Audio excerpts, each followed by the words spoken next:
தேர்தல் நெருங்கி வரும் சூழலில் மாநில அரசியலில் இதுவரை நிலவி வந்த மௌனமும் யூகங்களும் உடைக்கப்பட்டு ஒரு புதிய திருப்பம் ஏற்பட்டு உள்ளது.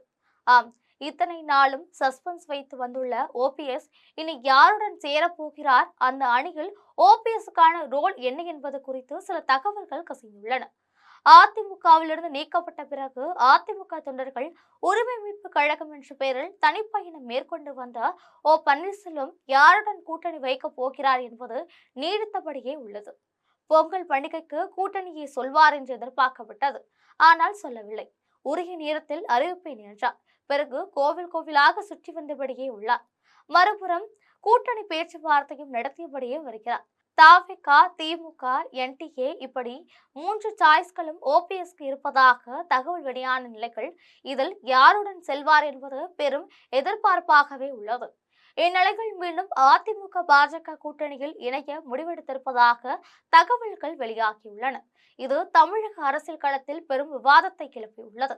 ஏற்கனவே ஓபிஎஸ்ஸுடன் இணைந்து செயல்பட்ட அமமுக பொதுச் செயலாளர் டிடிவி தினகரன் கூட்டணிக்குள் நுழைந்துவிட்ட நிலைகள்.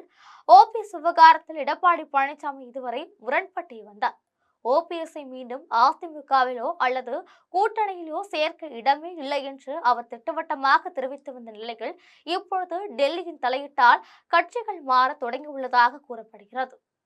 தனது ஆதரவாளர்கள் மாற்றுக் கட்சிக்கு தாவ தொடங்கிய சூழலில் ஓபிஎஸ் தனது அடுத்த கட்ட நகர்வாக மத்திய உள்துறை அமைச்சர் அமித்ஷாவை சந்திக்க திட்டமிட்டுள்ளார். இன்னும் 2 நாட்களில் டெல்லி செல்லவிருக்கும் ஓபிஎஸ் அமித்ஷாவுடன் பேச்சுவார்த்தை நடத்தி கூட்டணியை இறுதி செய்ய போகிறாரா?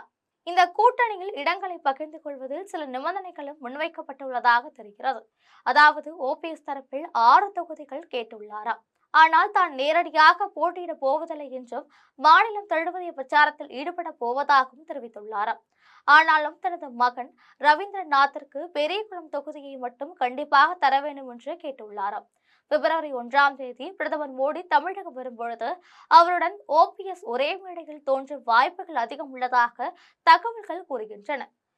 இது உண்மையா வதந்தியா என்று தெரியவில்லை. ஒருவேளை ஓபிஎஸ் மீண்டும் கூட்டணியில் இணைந்தால் அதிமுகவின் வாக்கு வங்கி சிதறாமல் தடுக்குவது மிகப்பெரிய சாதகமாகும். இது உண்மையா வதந்தியா என்று தெரியவில்லை. ஒருவேளை ஓபிஎஸ் மீண்டும் கூட்டணியில் இணைந்தால் அதிமுகவின் வாக்கு வங்கி சிதறாமல் தடுக்கப்படுவது மிகப்பெரிய சாதகமாகும். குறிப்பாக தென் மாவட்டங்களில் முக்குளத்தூர் வாக்குகளை ஒருங்கிணைக்கவும் அதிமுக பாஜக கூட்டணி ஒரு வலுவான மாற்று சக்தியாக தோற்றமளிக்கவும் இது உதவும். டிடிவி தினகரன் மற்றும் ஓபிஎஸ் ஆகியோரை ஒரே அணியில் வைப்பதன் மூலம் எதிர்க்கட்சி வாக்குகளை முழுமையாக திரட்ட முடியும். அதே சமயம் ஓபிஎஸ்ஐ சேர்க்க மாட்டேன் என்று பிடிவாதமாக இருந்த எடப்பாடி பழனிசாமி தற்பொழுது டெல்லி அழுத்தத்திற்காக பணிந்து அவரது தலைமை பண்பிற்கு ஒரு பாதகமாகவே பார்க்கப்படுகிறது. மேலும் ஓபிஎஸ் அணிக்கு தொகுதிகளை ஒதுக்கும் பொழுது அந்தந்த பகுதியில் உள்ள அதிமுக நிர்வாகிகள் அதிருப்தி அடைய வாய்ப்புள்ளது. இது தேர்தல் நேரத்தில் கூட்டணிக்குள் உள்ளடி வேலைகளையும் திமுகவின் விமர்சனங்களையும் வலுப்படுத்தக்கூடும்.